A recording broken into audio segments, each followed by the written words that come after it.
history, which is an opportune time and place for us to discuss some of the great recruiting coups of all time of the Carlton Football Club. There's a photograph that sticks in my mind from draft day. It was 2002. We're on the end of a really dark period. Draft selections were lost. It cost the club two very good players, and yet there was a diamond in the rough that Carlton took with its first selection. Can you talk a little bit about that period of time? Yeah, it was a tough couple of days that, because we're waiting on that. We didn't really find out till I think the Friday night that we actually lost the picks and fined and all that sort of stuff. And I know Colo was pretty furious about it all, but and we sort of, if it went against us, we'd organised a meeting with some of the footy committee to meet Saturday morning, and I can remember Paragon down here in Carlton. We met upstairs, and in those days I used to sort of do round by round and sort of just to test yourself. And I suppose just before that, the hardest part was ringing Daniel Wells and Brendan Goddard to say that, what's happened, and, because they were the two players everyone knew, because we'd sort of told them, and, Daniel was going to live at our place and things like that. And the Goddards were fanatical Carlton supporters. My wife used to think that if Brendan rang, I dropped everything just to look after Brendan. It was sad, but I can remember we were going through everything, and I think it was pick 45 or whatever it was our first pick, and I don't know if it was Swan or Kenny Hunter saying, well, you'll pick, say I might have Tony De Bolfo at 45, and that's who you pick. I said, no, there'll be somebody that's all opinion. So someone will drop through. And anyway, we're lucky enough to get Kade Simpson, and because we rated Kade in the top 25. I know the disappointment, but boy, in the long run, you couldn't be more happier than having someone like Kade Simpson who played over 300 games and just sort of got better as he got older. And it's funny you mentioned Scott Camporeale's name, because here we are in 2025 and two of Scotty's boys are running around in dark navy. I mean, that, I guess, makes you think a little bit about, how time passes, and we've got the two boys in. Yeah, well, as someone said, one pick and it's got us three players sort of thing. So, but, I really, I thought we went out in straight sets sort of thing in 94, and, we had a bloody good team, but we just lacked a bit of pace. And so that was sort of what Parko was really keen to get. And watching Scott, a few times over the years, and then he got into the senior team at Woodville West Torrens. Really liked the way he went about it. And, I can remember speaking to him and making sure he nominated for the draft. And then I don't think I ever spoke to him until the actual draft day, and that was months later. And I can remember when we rang him to say, welcome to the Blues, he was sort of half a bit dirty on me because, you never spoke to me. I said, well, if I told you, you're going to tell Mum and Dad. Mum and Dad will tell someone, because I knew Melbourne were around the mark too. So, anyway, I mean, first year, and then he was a bit hesitant about coming. He was an electrical lift mechanic at the time and had a girlfriend and that who was in the police force. And anyway, I can remember we brought them over and took them to the MCG on a beautiful sunny day. And for some reason, I don't know why, but we're playing Collingwood the first game that year. I can't remember why it was Collingwood. But anyway, I said to Scott, mate, imagine yourself out there on the wing, 95,000 people, beautiful, playing in front of a big crowd like that. Well, Dad would have signed straight away. Vinny, he was happy. Yeah, I can see that. But it still took Scott a bit of a time. But anyway, cut a long story short, he, of course, ended up coming, and what a first year, playing a premiership. And I think he missed one game through injury in the early final, and he come back in, and unfortunately Troy Bond got dropped, and Matty Hogg missed a fair bit as well. But come in your first year, played a losing grand final in '94 for Woodville West Torrens, and then come to the VFL, AFL, and playing a winning premiership is pretty special. You said you never telegraphed it to him that he was on Carlton's radar. Was that a blanket policy of yours? With any player that you ever spoke to, did you? Well, I think too many times in the draft, clubs would say, I'm going to draft you, and then they don't, and let the kid down. So it was always a bit of, in my mind, I'd rather not say anything. Like, I really only told David, I took him over, we watched the grand final, but I didn't really harp on Campo. I just, look at these blokes. Because Parko could sort of let a story out too sometimes. So, it was more just so that I never felt that I let a family down or with promises. And of course, thinking of the Camporeales too, and it's obviously been the news, but the father-son rule. Yep. You're an advocate for the father-son?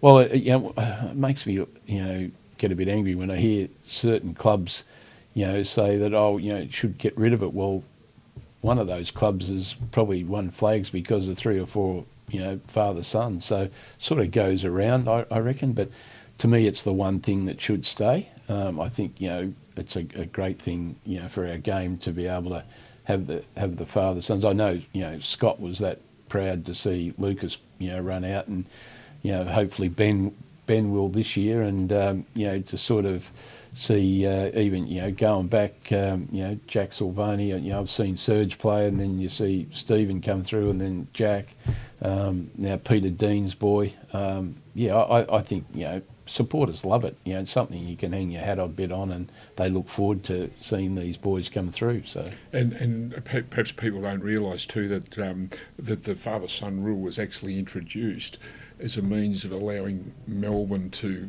get Ron Barassi to his late father's club, Melbourne, and yet the first player drafted or recruited under the father-son rule was a Carlton player, Harvey Dunn Jr. He's followed his dad here to Princes Park. And he loved the rule. Look, I mean, as I said, it's swings and roundabouts. I mean, sometimes it's your favour, and sometimes it doesn't. But overall, I think it's pretty special one. One of the highlights would have had to have been landing Eddie Betts. What a excitement machine he was, and again, I think he was. In the March draft, wasn't he? Pre-season, yeah. How did you come to identify Eddie Betts, and what was it about him that you loved? Yeah, look, I get, I'm glad to take a little bit of kudos, but like it was also Dennis Pagan and Wayne Hughes. We're all part of it as well.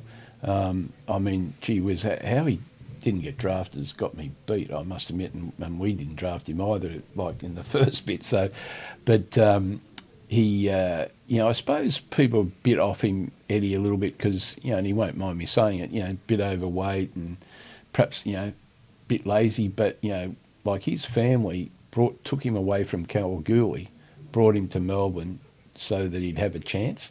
Like, that's pretty special, Mum and his auntie, even though we had some run-ins over the journey, but pretty special effort by the family to do that. I watched him play in one of those finals of Calder Cannon. Some of it, like, they talk about, the Betts, wing or whatever, forward flank at Adelaide Oval. Like, some of the things he did at the MCG this day, I can remember my son ringing me on the phone saying, "What about that Eddie Betts?"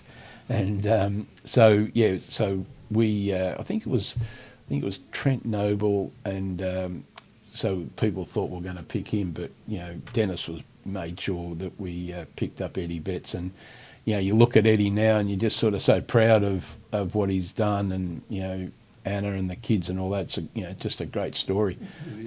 He has really made something of his life and worked hard at it, and just pleased to be a part of what he's achieved. I had a conversation with Chris Davies, new Carlton General Manager of Football, and he talked about the days where, as a Carlton supporter, he and his cricketing friends would jet into Melbourne where circumstance allowed to see Carlton play here. And he talked about Big Red, Lance Whitnall, as one of his favourites. Again, you had something to do with getting Lance in, father-son. Father-son, but when I come back in '94, Jeff Walsh said to me, Darebin were playing a sort of I forget, some sort of carnival at different zones. And he said, you should have a look at Lance Whitnall, Graham Whitnall's son. When I knew Graham from my first time here. And the game was here. And I kept racing in at half time and said, Walshy, this kid, he's a star. Like, he'd playing back pocket, run up the ground, bouncing the footing and kicking a goal. And, gee whiz, like one of the really good players. Just at the end of the day, just a tragedy with his knees and things like that. But, I think he was one of the youngest players to get about 100, you'd know better than me, but 170-odd, 50 games. And one of the smart, he reminded me of Mark McClure, how smart they were on the ground. And I felt he was, him and Aaron Hamill were a great combination. The athlete could jump and Lance would give good direction where to be and all that. So, a tough act to follow for him too after Sticks finished up. I mean, he was the next man, wasn't he? Next man in. No, he was. And I mean, that, I think, was it that Essendon game or whatever that he kicked that big goal, that day? Like, that was a big kick on the members' side. But, fantastic. And he just stood out from, that game that I saw there. So, Walshy knew we had something for sure. That moment in the 99 prelim where Whitnall kicks that goal from the outside 50 and he turns to the members and raises his hands. Oh, you'd want to be on the Blues now! He told the story that, I remember asking him, who were you motioning to? He said, I had a mate who was an Essendon man. Oh, did he? Sitting in the crowd, so I thought I'd let him have it. And that was probably the greatest goal Lance Whitnall ever kicked for Carlton. Yeah. At that moment, it was such a great goal, wasn't it, at the time? I can remember when we lost our draft picks and lost Wells, and that we played North Melbourne on the G, and Lance and Daniel Wells won North the game, the last kick of the day, and Lance came up and he said, God, we not only lost him in the draft, and he's bloody beaten us as well. So, he knew his history pretty well. What was your gut feel on Brendan Fevola? Fev was a pretty special player, but I thought at pick 39 or whatever it was, I thought you got to, I know he's got some issues, but gosh, he's sitting there. You a guy that can play footy, and you got to take a bit of a punt sometimes.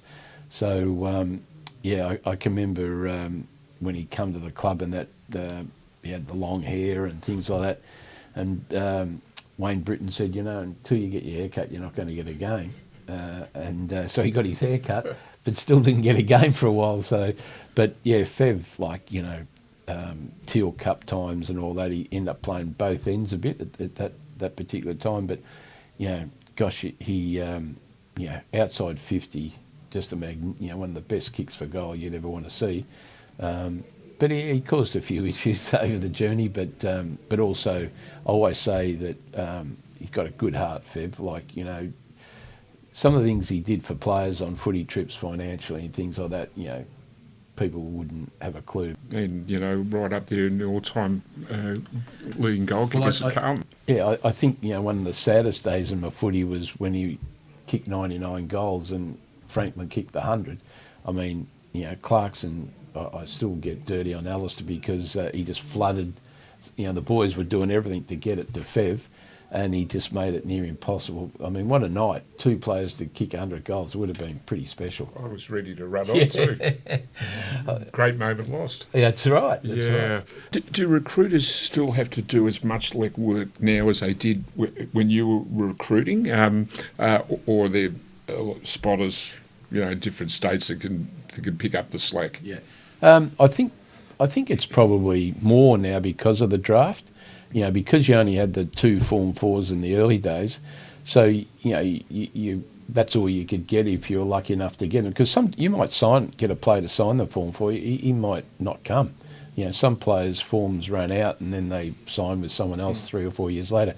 Where now, you don't know where you're going to finish in the draft or with all the trading going on. So you really do need to know young fellas from every state and everywhere. So, I mean, they're all got their, spotters everywhere, but, I know Nick and Mick and Paul Brody and all these guys, they're constantly, travelling around Australia, sort of, looking at, and they get to know them, when they're around about 15 years of age.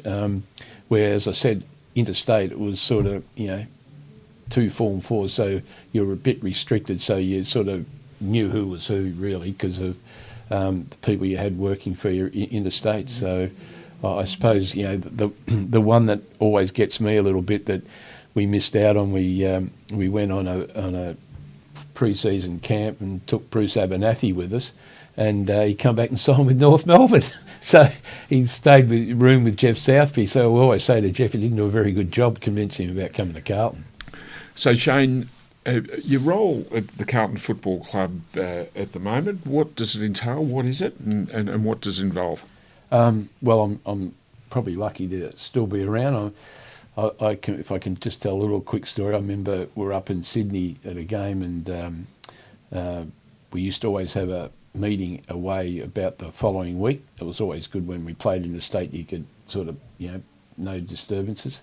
Anyway, I can remember Brendan Bolton coming to me or coming in and had a coffee and that sort of stuff, and then we had the meeting, and I said, "Oh, where'd you get the coffee? I wouldn't mind going." He said, "I'll come with you." Anyway, go to this coffee shop and we sit down, we're having a chat, and he's sort of talking about where do I see myself and all this, and I'm thinking, I don't know if I've got a job next year.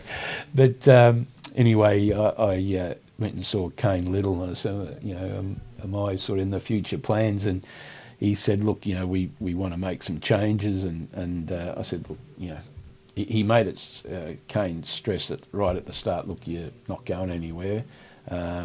But we want you to head up the spirit of Carlton and the past players, and look after life members and just fill in where you're required. So I said to him, look, anything, I've had a good run and I love this place. It's been so good to me. So so the roles, looking after all the past players, and we run a good life members function, and I'm lucky enough to go interstate and interview past players at interstate games and home games here.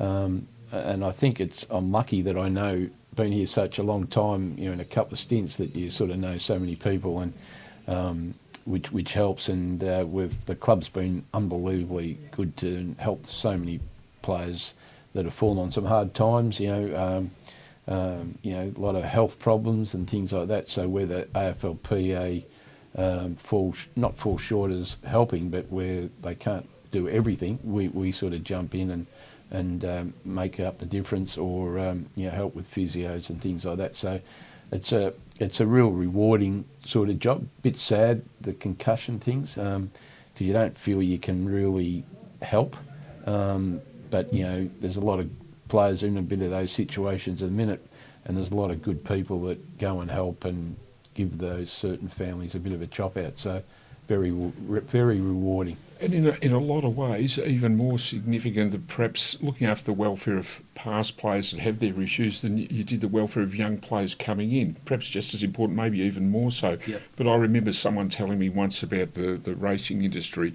that an industry can best be measured not by how it treats its thoroughbred, Yep. but how it treats the poor horse Yep. that's on its way out. Yep. And I think it's important that the welfare of our past players is protected and nurtured. Yeah, and look, we're lucky.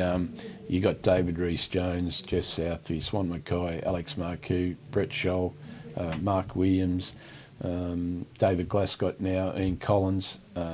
There's so many good people on the committee. Originally it was to raise money to help the club buy equipment. Now the club's on its feet. It's more now targeting players that are, or helping players that got issues, and we're really lucky. We've got a couple of ex-players that have done pretty well, but very supportive. They don't want any kudos or that.